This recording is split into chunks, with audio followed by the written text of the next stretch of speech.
Welcome back again. This is blog number 14. I'm Dave Tubman, the author of Jimmy Hoffa is Missing, The Gap, which is about the day Hoffa disappeared and the alibi that was put forth, which is called The Gap, and challenges to that. This section on chapter 8 begins on page 127 of the book, and I'm going to go through it, but I'm going to probably give quite a bit of commentary in addition to what's in the book itself from other information that I got after press.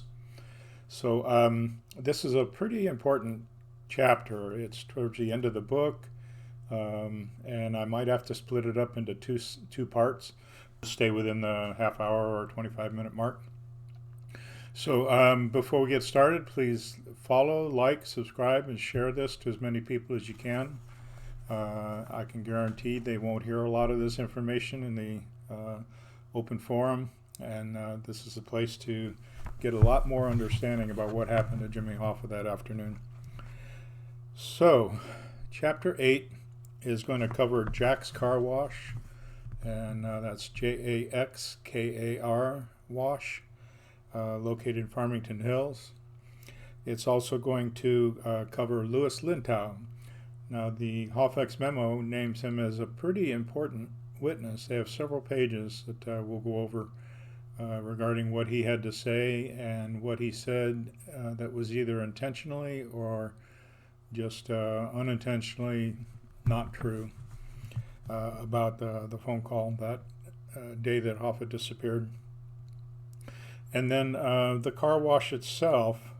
Did O'Brien actually get a car wash that day? And I'm going to reveal to you some breaking news nobody else is talking about, and it's what I was told by Bruce Malin about the car, O'Brien, and what happened to the manager, Joseph Spitz. And then if time permits on this one, otherwise part 2, I'll deal with central sanitation a little bit. But I'm going to go into that a lot more later, because after the book was in print, a person who used to work at the central sanitation contacted me, and we've discussed on a few occasions now little facets of the central sanitation and the fire that came after on February 27th, and this person also was in charge of the fire cleanup at central sanitation. So there's some pretty important information there. I think once you get all of this inside your head, you're going to agree that you know what happened to Jimmy Hoffa on July 30th. So Section 8A, Jack's Car Wash, and the gas receipt that you see in the picture. For some reason, Jack's Car Wash, and I don't know when, but it became paramount importance to this alibi for Chucky O'Brien that day. I'll just tell you straight up, I don't believe he went there except for in the afternoon. He may have gone there because he was dropped off by Joe Valenti, but that wasn't till around 6 o'clock where Marv Adele came and picked him up, got gas, and washed his car and took him home to where Chucky O'Brien was living for the last year and a half. I'll go over why I believe that's the actual truth. So there's overwhelming evidence to support what I just said, but the manager of the car wash, Joseph Spitz, he was very vocal. As soon as it was made news that Chucky O'Brien said he went to Jack's Car Wash that day with the burgundy or maroon-colored Mercury to get fish smell cleared out, fish blood and the smell before it started to stink. Joseph Spitz twice publicly stated, "No way." I've got a quote here. No way was either Chucky O'Brien or the Maroon Mercury at Jack's Car Wash that day. And there's a news article where that's printed in the Detroit Free Press on August 10th, 1975, and that's page 1 and 4. So this is the day after the Mercury was impounded. So But in testimony, O'Brien gave all these different times when he went to Jack's Car Wash and when he left Jack's Car Wash, and all the employees at the car wash also stated that he emphatically, Chucky O'Brien and the Mercury were not there that day. There was a gas receipt for $9.26, and it was presented by O'Brien's attorney, Burdick, that was not time stamped, but it was hand signed and dated, and an employee initialed it. But that wasn't produced again until September 1975. The employees said he wasn't there, the car wasn't. He said he got gas and on his gas card, and that he used his membership card at Jack's Car Wash, which is a yearly fee.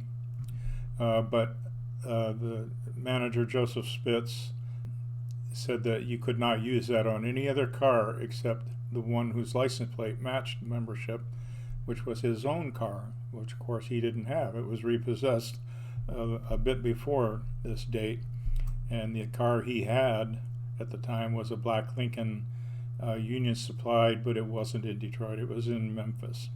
So this claim that he got his car washed there is full of holes. And because I say that, you got to say, well, he didn't go to Jack's Car Wash during the day, so there's all kinds of time you have to add back for that particular claim in his alibi. If you take that out of his alibi, I believe you should add in the Southfield Athletic Club, which puts him close to the Marcus Red Fox and the Raleigh House. It was actually closer to the Raleigh House. And I'll give you my opinion first in this case, and then I'll give you the evidence that I base that on. I believe he went from the Union Hall with Joey Giacalone. I believe he left around 11:45, 11:30, 11:45, or 12. I think the fish was delivered at 11:45. He claims he signed for it. It wasn't signed by him. It was signed for by Carol Davis. It weighed 16 pounds. O'Brien said he signed for it and it weighed 40 pounds. For some reason, he's lying about the fish. He's lying about Jack's Car Wash. And then he was lying one time or the other whether or not he went to Southfield Athletic Club.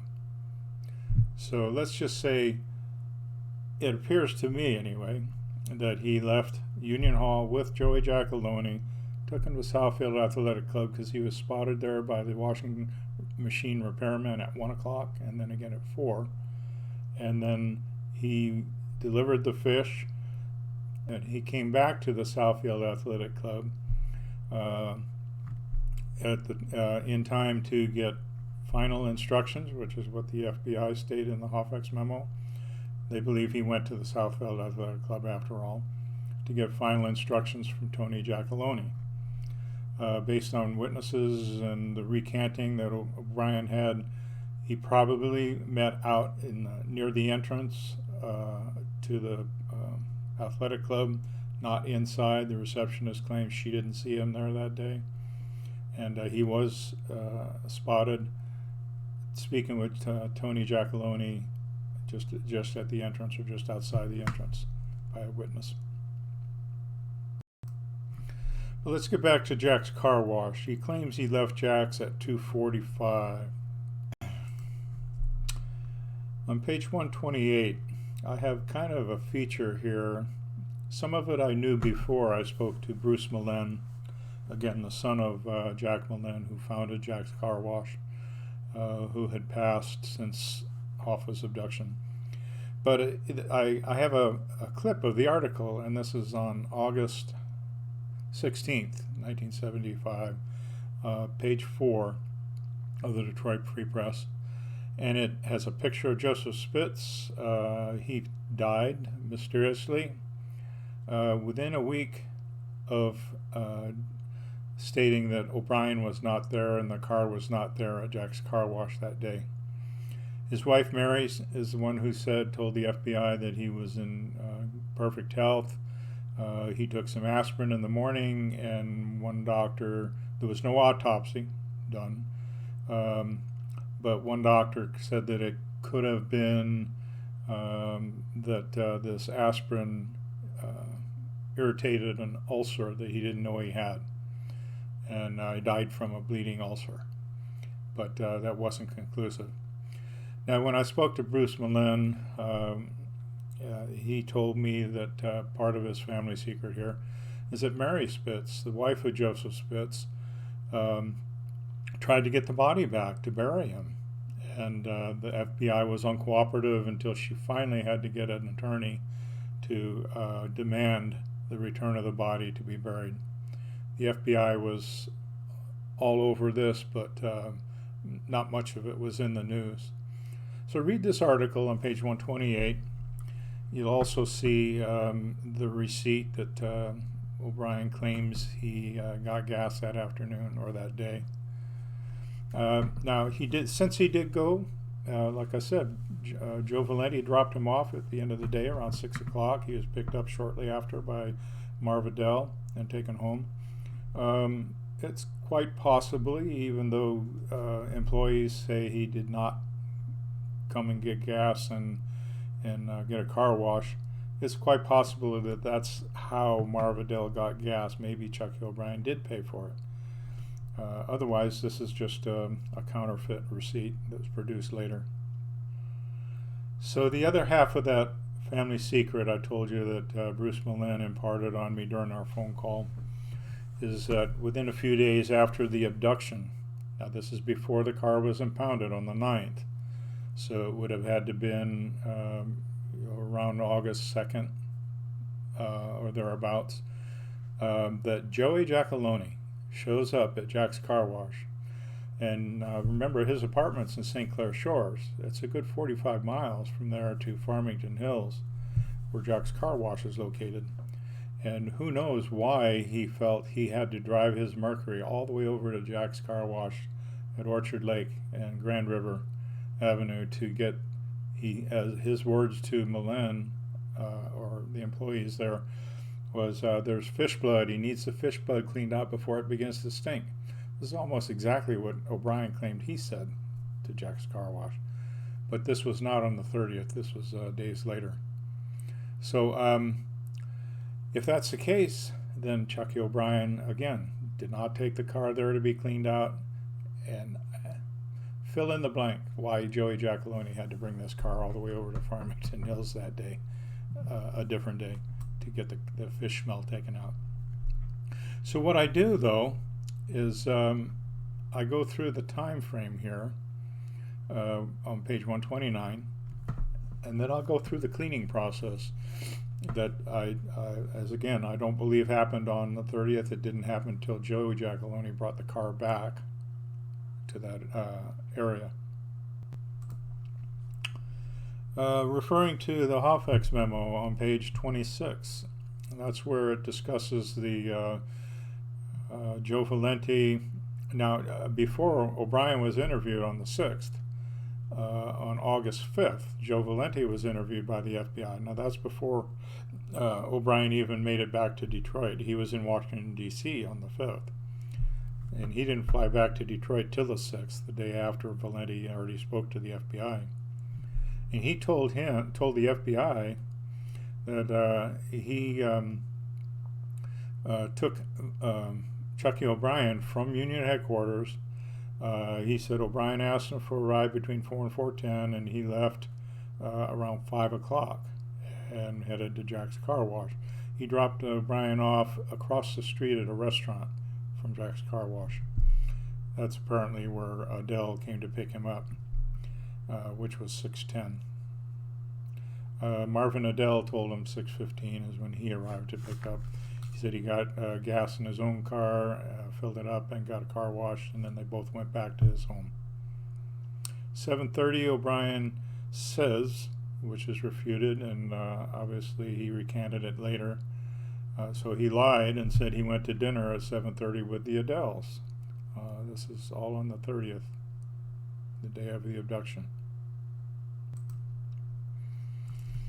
There were 2 FBI interviews with O'Brien on the 6th and the 18th of August, and as far as arriving at homes, I think this first time he mentioned the times is probably the most accurate. The first time he said he arrived at homes at 1. So if he indeed left after the fish at 2:99, dropped off, say, Joey Giacalone at Southfield Athletic Club, and then proceeded over to Holmes' residence in Farmington Hills, that puts 1 o'clock as realistic. He says he was there for 20 minutes and left at 1:20, and then he gets into the Jack's Car Wash angle. This whole thing about being dropped off, though, at Jack's Car Wash, as I mentioned, is really unusual. His normal routine was dropped off at Red Fox, go to Union Hall. At the end of the day, gets a ride, gets dropped off again at the Red Fox North parking lot, and then gets picked up by Adele and taken home. This one afternoon of the abduction, for some reason, he asked Valenti to give him a ride across the street from Jack's Car Wash. There's no logic to that at all. So regarding that gas slip, it was September 10th. His attorney produced that as evidence he was at Jack's Car Wash that day. Now, when I spoke to Jack Goldsmith about all this, and then also spoke with Eric Shawn, because remember, I did talk to both of them during 2019. Jack was later in October. We spoke. We emailed in September and October, and before October, before the phone call. But when he mentioned the evidence that O'Brien and didn't have Hoffa in the car, Hoffa couldn't have been in the car. It's impossible. He mentioned the thing about Jack's Car Wash, and he also mentioned the Lintow so-called 3:30 phone call testimony as evidence, but he calls it plausible. So there's a little bit of wiggle room there. But the evidence shows it was at 2:35, thereabouts, of the call. So the reason he went to Jack's Car Wash just doesn't make sense. So the process of cleaning is pretty intense, especially if someone says they have fish blood. And Bruce described it to me, and I did pull something from their website which describes the cleaning process. If someone were to come in and say, I have fish blood and I need to get it out before it starts to stink. So let me describe that to you, just so you know. It's a miracle the FBI got any traces of anything, let alone a 3-inch long hair and their scent, and on the hair was trace of skin and blood. So it's miraculous that they got anything out of that car. So let me describe the cleaning process, and you'll see this yourself on page 133. And if O'Brien wasn't lying and did get the car washed, that means twice it went through this process. But I'm going to hold to the evidence that states he did not get the car washed that day. So if you look at this, the process, on the interior, they would use a stiff bristle brush, scrub thoroughly and loosen all the dirt on the carpet and the seats and all the fibers on the interior. They'd thoroughly vacuum all the carpeting with a wet dry vac. They would spray deodorizer chemical. Then they would use shampoo, rinse the carpeting, shampoo and rinse the carpeting, again using this stiff bristle brush all along. They'd wipe down the seats completely, and then they'd use the wet dry vacuum again to soak up any moisture from the carpet and seat fibers. So that's a pretty thorough cleaning process, and I'll leave it at that. So I'm going to split this up into 2 parts because of how long it turned out to be. But the first part will be blog 14, the second will be blog 15, and that will be chapter 8 combined. Thank you for joining me, and look for the next part of this blog to come up here in the next day or so.